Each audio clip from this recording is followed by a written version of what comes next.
Role-playing games are very popular in Japan. So when Sony Corporation planned to introduce its PlayStation console, they decided to offer a spectacular RPG to show off the new platform's capabilities. That was the beginning of the saga that is Ark the Lad.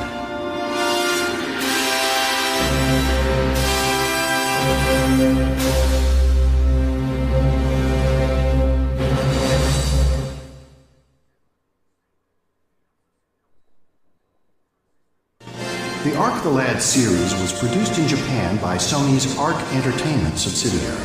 I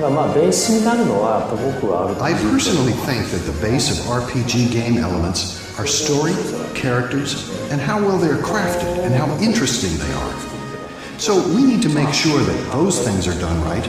Otherwise, even if the hardware improves, the game itself might not improve drastically. Nakagawa-san is the producer of Ark the Lad. He's involved with all the games, sort of oversaw them all. And he was sort of involved with the initial ambitious idea that they would create this flagship RPG for their new gaming platform. I have studied a lot of pre-existing RPG games, and after I studied these existing RPGs, we still wanted something different from the RPG format, for which we had a lot of ideas.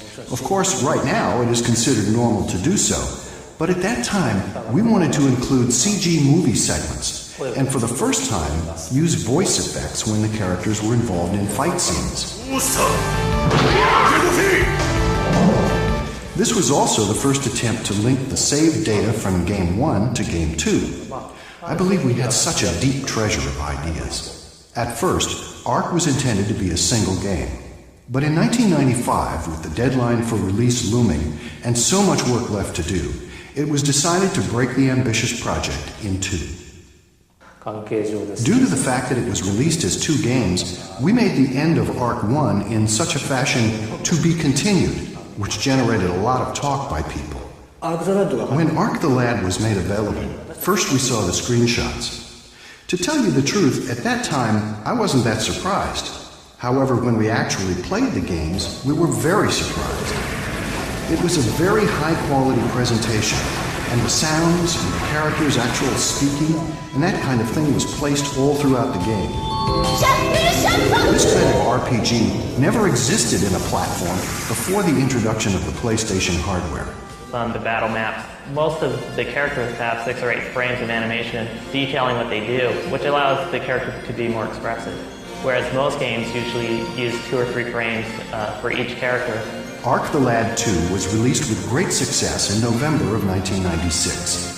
Fans could now take advantage of the PlayStation's unique memory system. The memory system is really cool because you can bring saves from Ark 1 forward to Ark 2 and then Ark 2 saves to Ark 3. And the benefit of doing that is you get events that you wouldn't get if you just played Ark 2 without playing Ark 1. By bringing your saves forward, you get hidden events, secret items, and the biggest benefit of that is primarily in Ark 2. You get this whole event with Choco. The memory system also allowed Sony to create a new related game, Ark Monster Tournament, which has been renamed Ark Arena for its US release. And what you could do is take the monsters that you could capture in the game and fight against another player, and you can fight for their monsters or you can fight for items that they have. Ark Monster Tournament was a sensation, and 2 national championships were organized. This was a big success, and the Pokemon people did the same thing. I believe that Ark the Lad is the only game that can be used in this kind of way in the PlayStation format. If the same kind of thing becomes popular in America, we would be very happy.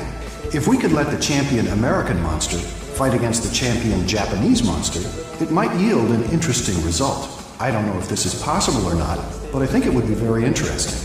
Ark 1 is a game that people can complete in about 10 hours if they are playing at an average rate. I think most people who played Ark 1 successfully reached the end of the game, and I believe this game created a trend for more user-friendly RPG games. For the maniac-type hardcore gamers who purchased their first PlayStation and played Ark 1, they sometimes criticized or complained because they could only get about 10 hours of play out of it. Since we created this game with pride and confidence, we never regretted making it. However, this criticism caused our creative spirit some concern. Therefore, we decided to make a game that had a wide application that anyone could play, but that could be utilized for up to 50 hours.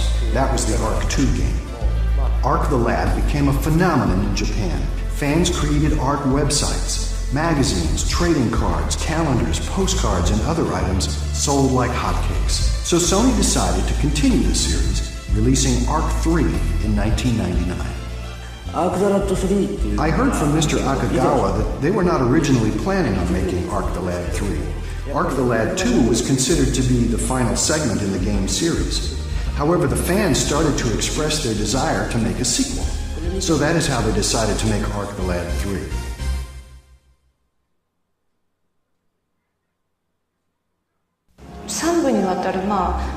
This is a long story written in 3 parts. All 3 series have different main characters.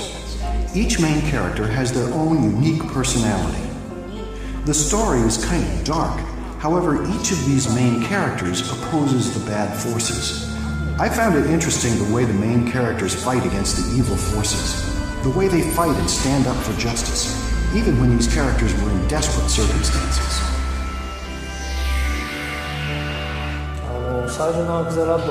The original Arc the Lad scenario was created by myself and an editor friend whom I consulted at the beginning, and a person from the company called G-Craft. We were involved in creating the game at the beginning. The first story is told from the perspective of Arc and Kukuru, who are both destined to save the world, according to legend, but they don't know it. Then at the end of 1, the story changes perspective, which is sort of unique and really cool. Because the story is connected from 1 to 2, if a character who was a hero in 1 comes out again as a hero, then it isn't very interesting as a story. That's what I thought. When we show that different angle of the story, then the story will have more contrast. That is the sort of effect we tried to achieve. I think it was a good idea. Arc 1 advances with the main story alone. It is not a very long game. From Arc 2, the style changes a little bit, and besides the main story, there is also a sub-story called Guild Work. For Arc 3, we put that Guild Work, which was the subsystem in Arc 2, as the main storyline in Arc 3. By accepting the Guild Work, it causes the main story to develop. It's so complex. There are so many things to do, so many extra things, so many side quests or jobs to take on, that just playing through the storyline, you'd be missing half the game. In Arc 3, there is a place in the sub-scenario where you have to clear certain events in order for the heroine to become your partner. There are also some events you cannot see unless you fail at that juncture. Sometimes by failing, you can see more interesting or funny events as a consequence. So in that sense, there are some hidden avenues in the game. Love, hate, good, evil, death, life, rebirth, destruction. I mean, all the major themes are touched on in a much more serious and realistic way than most or all RPGs of the form for console systems. I really like the beginning of Arc 2 when you see it pan over and everybody gets shot. That was just really cool. They all just fall down, blood coming out. I totally didn't expect that in an RPG. A lot of death, a lot of blood, a lot of people getting crushed. I like the one scene where the guy gets slammed against the wall and turns into slime. That was really cool. Yeah, I like gruesome things.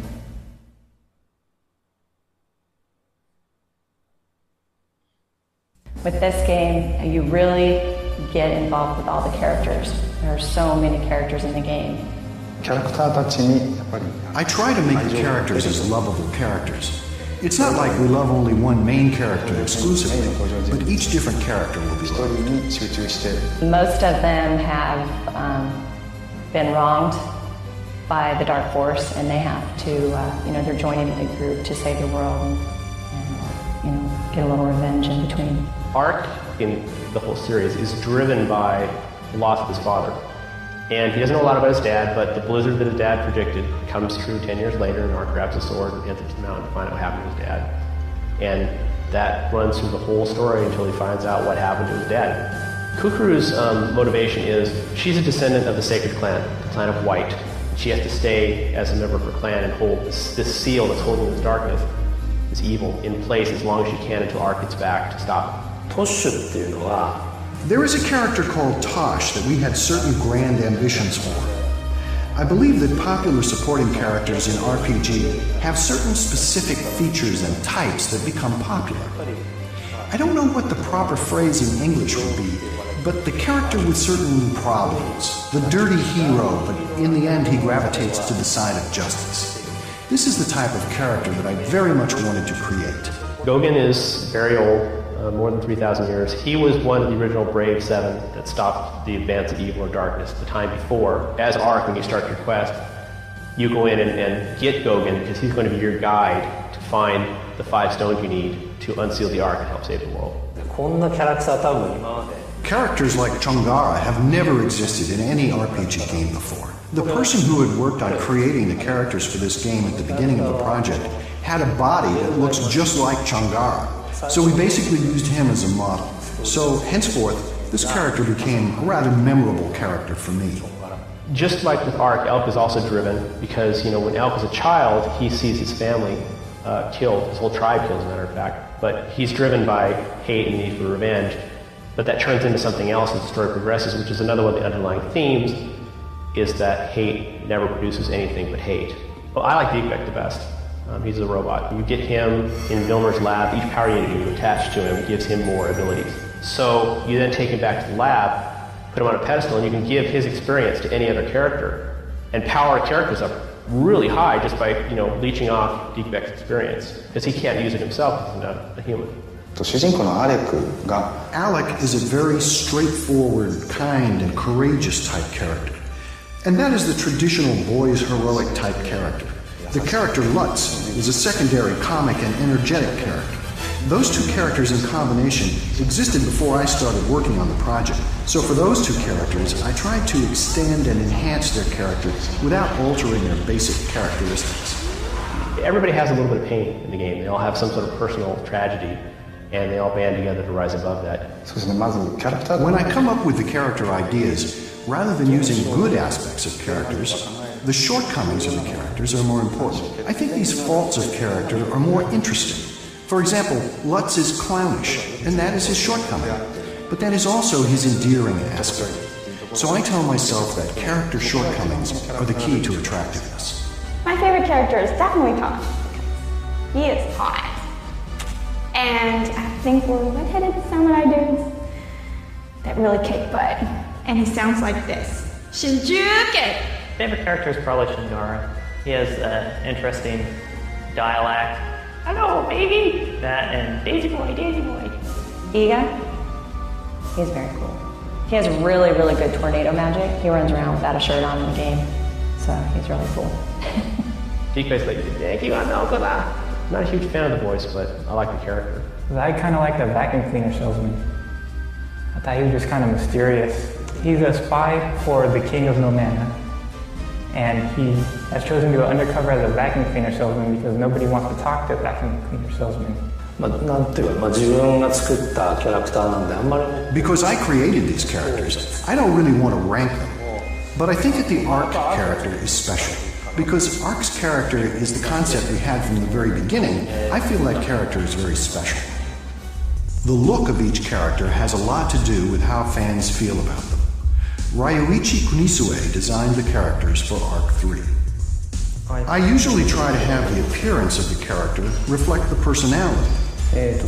We might not receive any suggestions from the scenario writer, and in that case I have a free hand to create what I like. And even when we receive a request from the scenario writer, I might think about it myself sometimes, and when I determine it should be some other certain way, I try to consult with the scenario writer and incorporate that idea into the character. I try to study people carefully, and I try to be very alert to people's expressions of their emotions. For Ark, the age group of the characters was younger than usual, so I watched that particular age group very carefully and created the characters with the mannerisms of that age group. This character, Alec, was supposed to be a boy who was very straightforward and with a very strong sense of righteousness. So I drew the character to reflect that personality, with big eyes and a certain shape of eyebrows. As for Lutz, This character is relatively lighthearted, although internally he is strong, but on the outside he appears to be lighthearted. So I tried to create an atmosphere of character that is easy to approach and friendly. As for Theo, as you can see, he's an innocent and very childlike boy.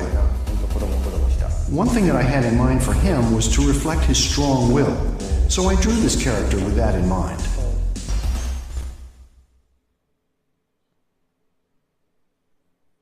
From the beginning, Akagawa-san's idea, producer's idea, was to do cutting-edge RPG, to show off cutting-edge technology. And at the time Arc 1 came out, CG was just getting started. Then Arc 2 really takes CG and runs with it, and you can see, how they're starting to model. It was pretty spectacular for the time. And then Arc 3 comes along, and that's another 2 years later, and you can see the evolution of the graphics as well there, where the 3D CG is just really, really great. In Arc 1 and 2, they primarily use CG for, the flying ships and stuff like that, but the characters were never done in 3D. But in Arc 3, they incorporated more of the 3D character design. iDesign is the company that was doing the animation for Arc 3, and they were heavily involved with making 3D environments and 3D animations that were believable for the game. At the time of the release of Arc number 2, character animations were possible, but there were a number of restrictions. For example, from the point of view involving hardware, we couldn't do the characters. But with Arc the Lad number 3, there was an abundance of software applications available, and there were some new software programs that were suitable for character-type animations. At the beginning, we didn't think about putting the characters in the CG movie segments. We created one as an experiment, and it was received so well that we decided to follow this course of inserting these characters into the movie segments. Of course, we first decide where the movie inserts will be placed, and then we create the storyboard, and then each designer starts the modeling of each character. At first, we usually have either some sort of a design sketch or a higher quality illustration of the subject. So basically, we have this basis for our layout. Then we have a meeting with our clients concerning what kind of image they want to convey. And then we create the images for the screen one at a time. This process is the same with any 3D CG process, and not just limited to game applications. In animation, the most difficult part is illustrating the movement of the hair or clothing items like a cape, that is, any soft object. We tried a variety of different tools, such as a cloth simulator that comes with certain 3D applications, but we found them to be unsatisfactory. So what we did at the end was to use a skeleton bone structure and move it by hand. We created an ocean scene by using the digital nature tool, and we also used the digital nature tool for the clouds, but it was difficult to achieve the effect. It was very difficult. For Arc the Lad 2, the part that was difficult was that there were many scenes where buildings collapsed. When we use CG and we illustrate a standing building alone, that is easy. However, if we have to construct a scene with the building crumbling, we have to piece together each of the pieces of the building that break separately. So that was a very difficult process and required a lot of patience. There are 3 people who concentrated on character making. 4 people worked mainly on backgrounds, and the remaining people worked on scene structure and camera operation. We have at least one staff member who draws 2D pictures using software such as Photoshop for the purpose of making texture maps to paste onto the 3D models. And while this staff person works on this aspect of the job, other staff members work on the modeling with 3D computer graphics software. They then make the basic shape that will be utilized to paste the pictures onto. Once we have made the 3D model, then the animation aspect of the job becomes very easy. Moreover, it possesses this realistic sense to it, so it is much preferred, and the end result is fantastic. For Arc the Lad 3, we spent about 4 months total working on it. The number of machines that we had at that time limited us somewhat because we did not have that many. But we utilized these machines 24 hours per day, every day. As for our staff, due to the importance of this job, There were many times when every member of our staff stayed at the office day and night. So in that manner, we worked continuously, and it took us about 4 months.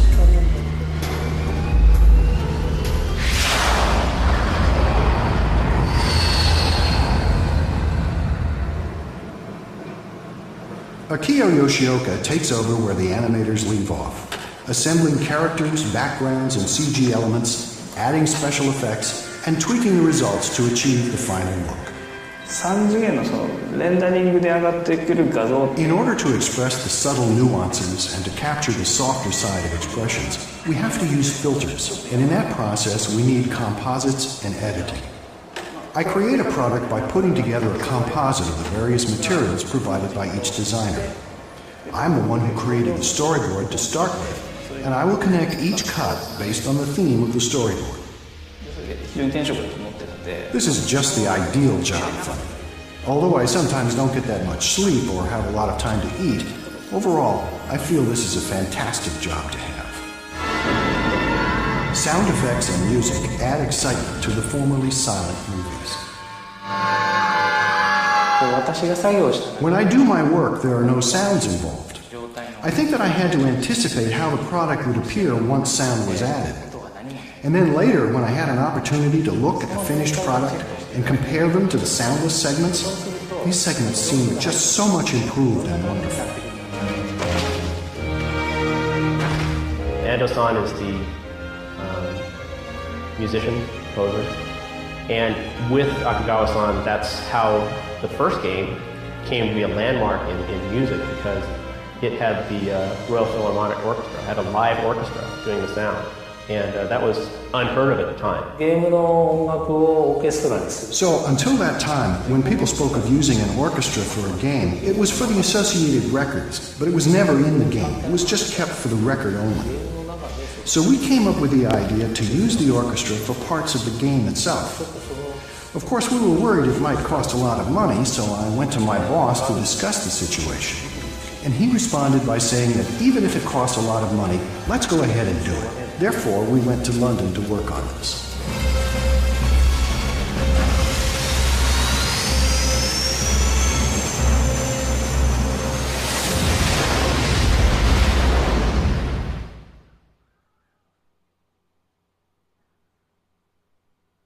I believe I took on art collection because I had a temporary bout of insanity. Working Designs had approached Sony about producing a US version of Arc 1 soon after the game was released in Japan. They asked again after the debut of Arc 2. And when Arc 3 was released, they came up with a bold idea. We approached it as doing all 3 games together in one exclusive box set. And when we approached it that way with Sony of Japan, they were interested in talking to us and licensing the game to us.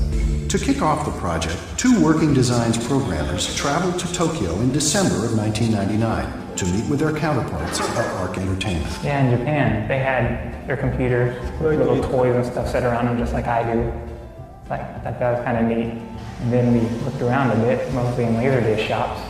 That's what the other programmer liked. So we went to Akihabara and walked around.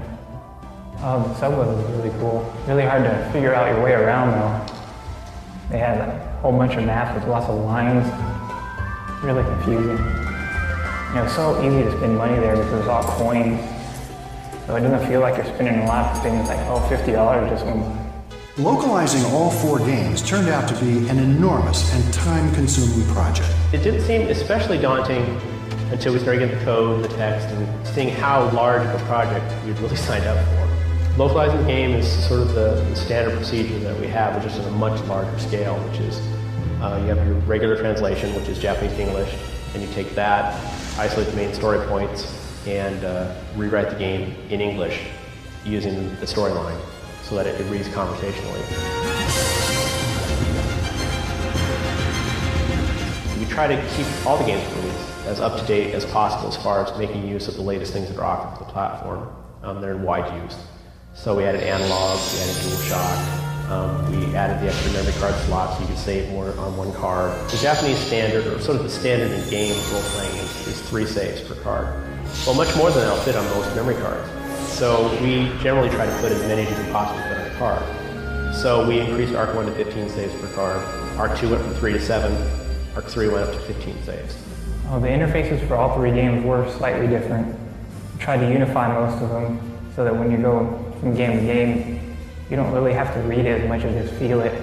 That's one of the things I hate about most games, trying to find my way around menus. The translucency was added to the boxes, so if you can see the battlefield below your screen, see what's going on, whereas before the boxes came up and you couldn't see what was underneath them anymore. You had to like cancel out so you could see what you're doing and go back in if you forgot. In Arc 1, the movies were done in 16-bit color, but they were originally produced at 24-bit, but they were being played back at 16-bit. So our programmer Ken went back in there and figured out how to run the movie at 24-bit color, which allowed us to have a higher quality movie. So we're trying to increase the playback of the movies in Arc 2 to get rid of some of the artifacting and making them look a lot better. I think the fans in Japan would really like the improvements. I think the people in Japan would have made these improvements if they had time. I think they just probably ran out of time. So they had to release it as it was. They couldn't continue on and make more improvements, which is what we get to do.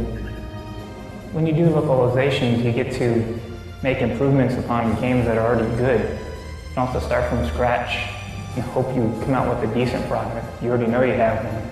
Just make it better.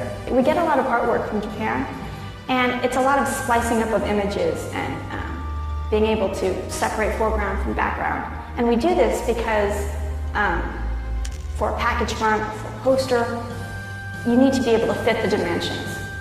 Occasionally I'll actually do a lot of my own art, but I have to mimic the style of the Japanese art so that it looks the same. The computer is purely a tool. You draw the art and then you scan it into the computer. So I use Illustrator. In Illustrator, I pulled all of the scan drawings, and that's where you do all the coloring. That's where you do any sort of editing that you need. Arc the Lad Collection is the largest anthology ever released in the United States. The end of the project is probably the most fun of Arc. It was a monumental task, and finishing it, seeing the end, seeing all the stuff coming together, packaging, seeing the stories get a really good critical reception.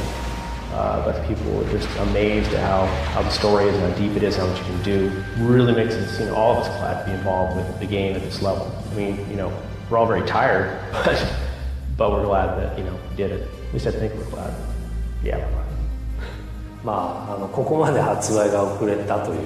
From the Japanese people's point of view, the way this game is going to be released in the US causes us to be almost envious. And of course, maybe I don't need to say this, but I would like American players to start playing from the beginning of Arc 1, because in Arc 1, you train your character to some extent, and then move on to the next. Japanese players did this over a space of a number of years, and American players can do this also over a shorter period of time.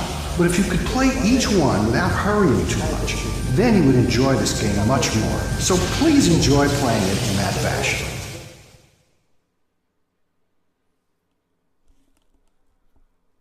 We get a lot of artwork. Yeah, they're much fluid. They have a good fluid movement. Blah, blah, blah. That sounds silly.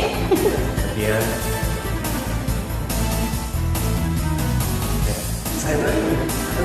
Victor's a lot of fun to work with. He knows just how to joke around. Be a total goof off. I just realized I didn't brush my teeth after lunch.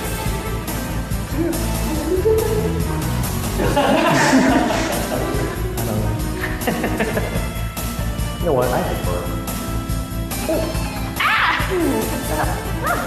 Well, I am Batman. Spoiler. There we go. Yeah. Yes. Oh yeah.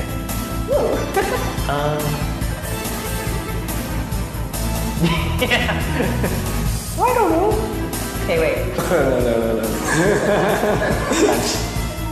すいません。